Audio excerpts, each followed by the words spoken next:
जय साई राम। नमस्कार। मैं ब्रिजमोहन सूरी, मोटिवेशनल स्पीकर, ग्रंथ राइटर, रेड बुक एक्सपर्ट, स्वागत करता हूँ आपका अपने इस चैनल में। आज हम बात करेंगे साईं बाबा को।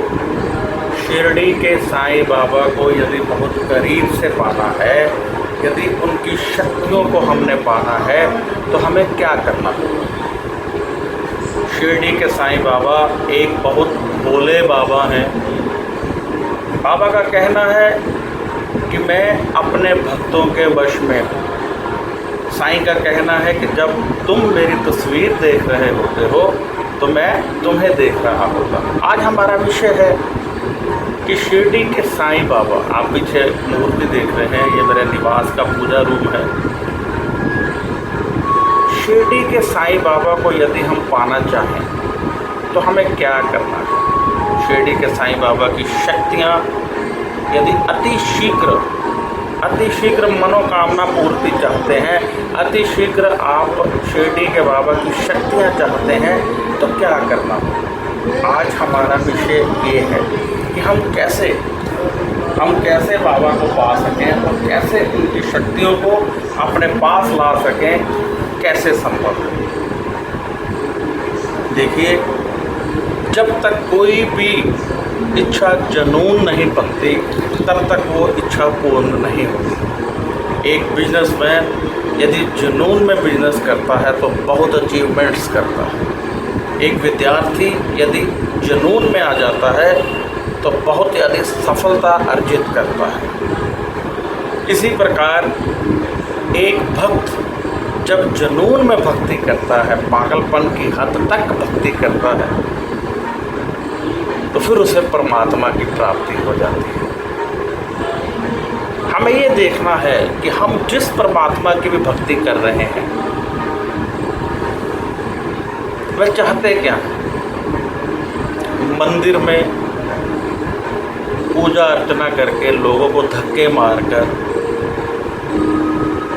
प्रसाद चढ़ाकर, गोलक में पैसे डालकर परमात्मा की प्राप्ति नहीं हो सकती।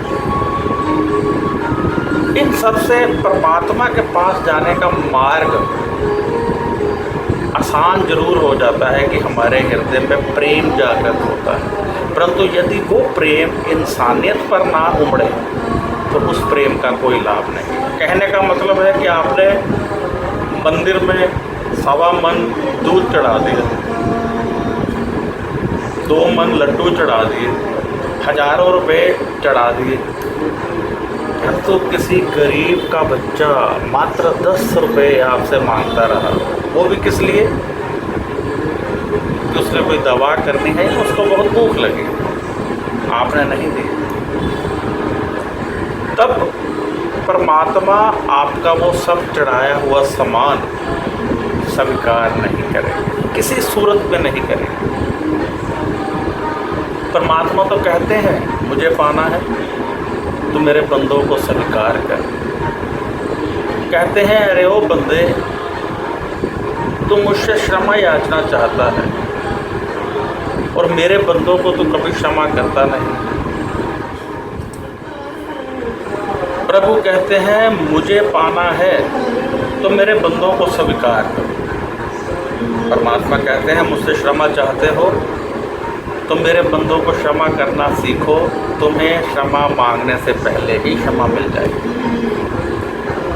यदि मेरी भक्ति चाहते हो, यदि मुझसे कुछ चाहते हो तो जो मैंने दिया है थोड़ा बांटना सीखो। जब तुम बांटने लगोगे तो तुम्हारे मांगने से पहले ही तुम्हारी ज़रूरतें पूरी कर दिया जाएंगी। परमात्मा हमसे दया चाहते हैं, परमात्मा हमारे दिल में प्रेम चाहते हैं इंसान के प्रति, जीव जंतुओं के प्रति। शिरडी के साईं बाबा का भी यही कहना है। बाबा कहते हैं मेरी जेब में कुछ डालना चाहते हो तो किसी गरीब की जेब में डाल। एक भक्त ने कहा बाबा हम आपको खाते हुए देखना चाहते हैं, हम भोग थाली का रखते हैं, जैसे रखते हैं वैसे ही उठा लेते हैं, कोई ग्रास तो आपने खाया नहीं होता। तब प्रभु साईं कहते हैं यदि मुझे खाते हुए देखना है तो किसी गरीब के मुंह में, किसी जीव जंतु कुत्ते बिल्ली के मुंह में निवाला डालकर देखो, जब वो संतुष्टि का डकार लेगा तो मेरा पेट खुद ब खुद भर जाएगा। और जब वो खा रहे होते हैं तो उनमें मैं तुम्हें दिखाई दूंगा कि देखो मैं खा रहा हूँ। ये मेरे साईं का वैभव है, ये मेरे साईं का प्रेम है, ये मेरे साईं की शक्ति है।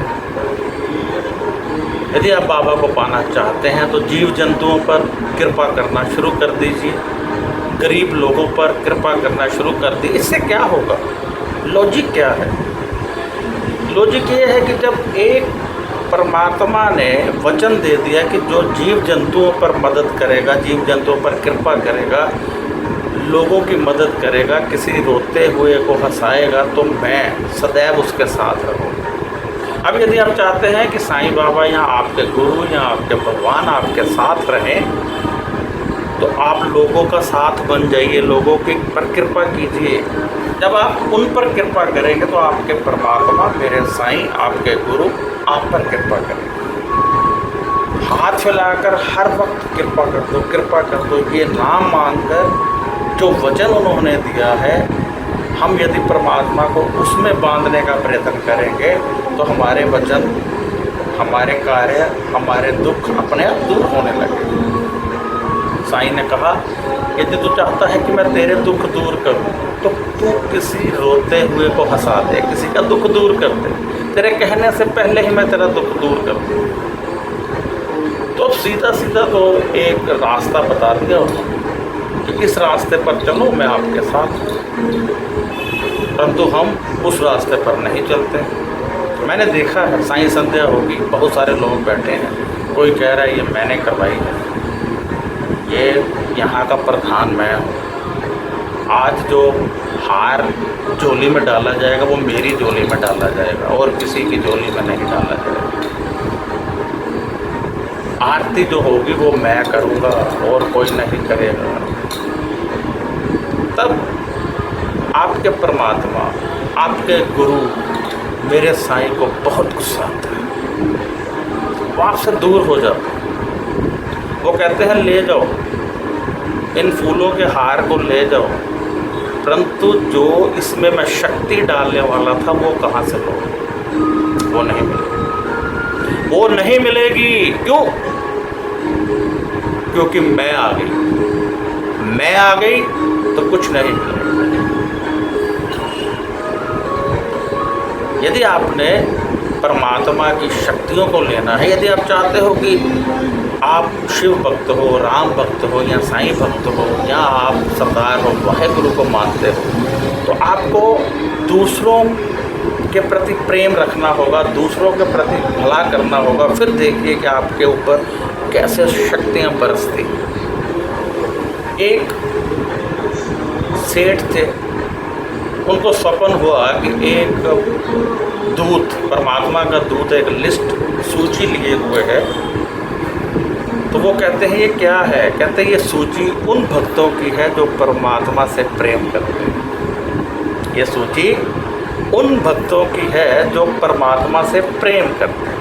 तो वो संत कहने लगे, वो जो भक्त थे कहने लगे कि फिर मेरा नाम तो इसमें ज़रूर होगा, क्योंकि मैं तो बहुत प्रेम करता हूँ परमात्मा से, रोज़ाना गरीबों की मदद करता हूँ, मैं गरीबों के पाँव दबाता हूँ, मैं गरीबों को दवाएं देता हूँ, मैं गरीबों के बच्चों को पढ़ाता हूँ, उनको कपड़े देता हूँ, मानव सेवा बहुत करता हूँ, मेरा नाम इसमें जरूर होगा। अब सूची पड़ी गई, उनका नाम नहीं था, आंखों में आंसू आ गए। कहते ये कैसे हो सकता है कि मेरा नाम नहीं है? अब जो दूत थे वो कहते भैया मेरे को इसमें कुछ पता नहीं है, ये तो परमात्मा की लीला है। वो चले गए। अब वो जो थे सेठ 4 दिन परेशान रहे, रात को नींद नहीं आ रही, काम करने को दिल नहीं कर रहा, परंतु गरीबों के प्रति जो प्रेम था वो चलता रहा, गरीबों की मदद वो करते रहे। अब 4 दिन बाद उन्हें स्वप्न में फिर वही दूत नजर आए। अब उनके हाथ में फिर सूची। कहते आज कौन सी सूची लिए घूम रहे हो? कहते ये भी एक सूची है। कहता मैं क्या करूं, जिनका नाम है उनको जाकर बताओ। कहते आज आपका नाम है इसमें। कहते हो देखा, मैंने आपको बोला था ना कि मैं परमात्मा से बहुत प्रेम करता हूँ। कहते आज इस सूची उनकी नहीं है। सेठ फिर परेशान। कहते किसकी है? कहते आज जिस सूची में आपका नाम है, ये सूची उन लोगों की है जिन्हें परमात्मा प्रेम करते हैं।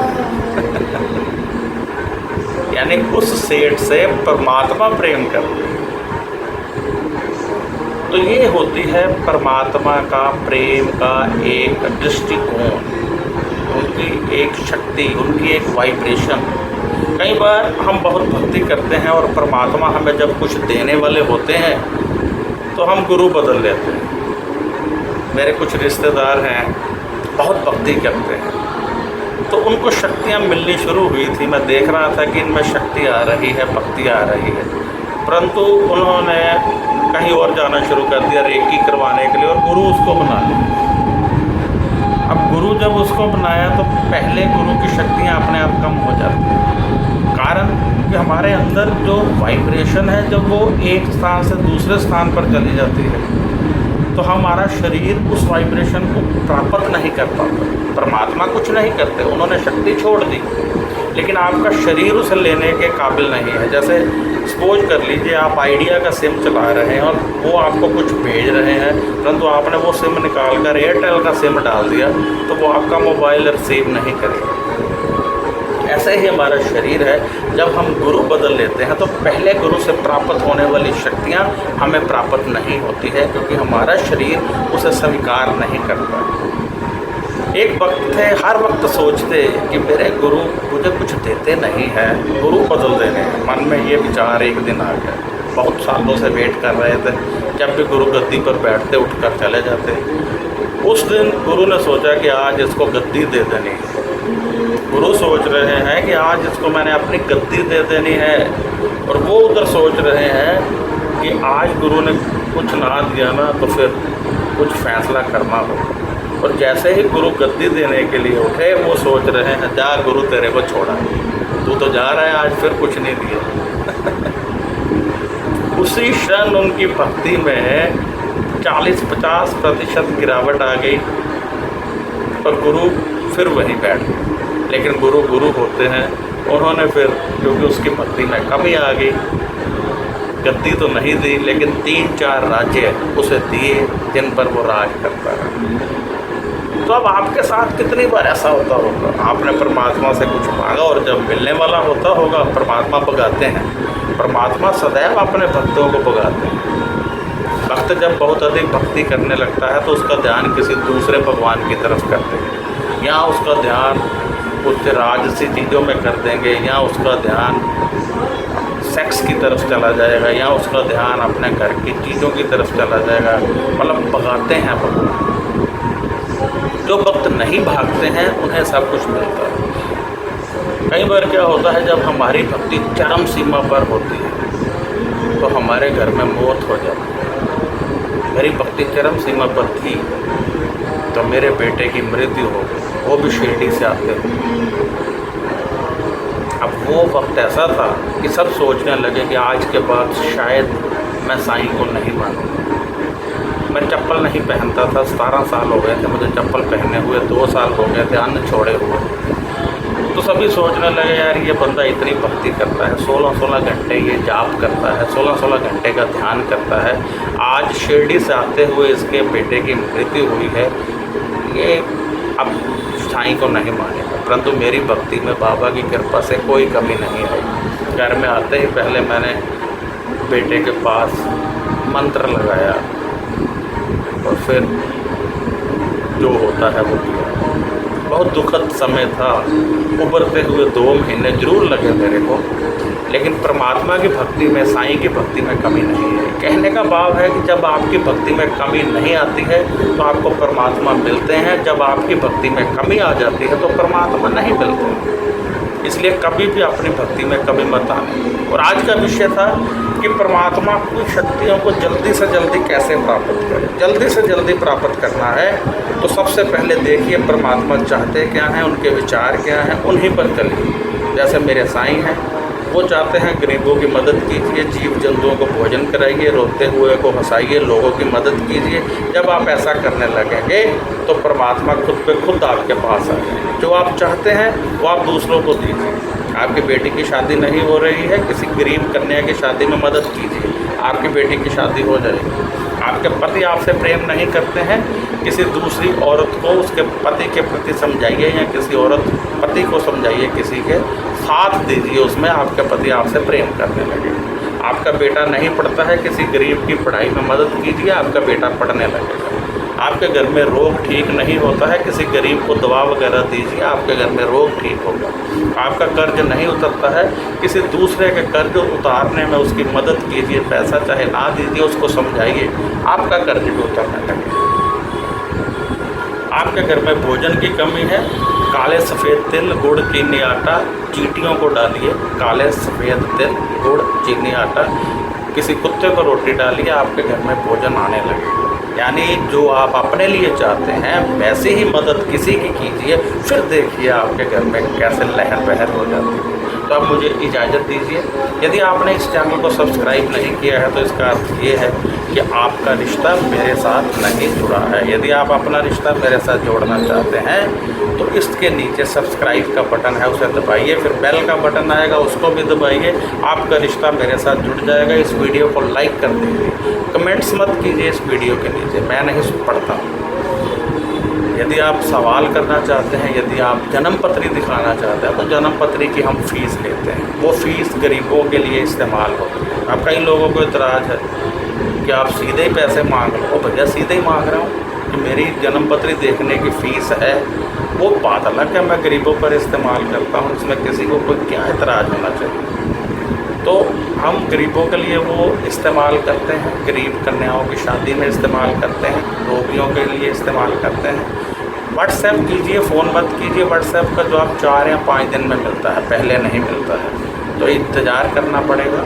और बीच में व्हाट्सएप मत कीजिए, लास्ट मैसेज जब आप करेंगे उसके 4-5 दिन बाद मिलेगा। तो आप मुझे इजाज़त दीजिए। जय साईं राम, नमस्कार, खुश रहिए और अपना ध्यान रखिए।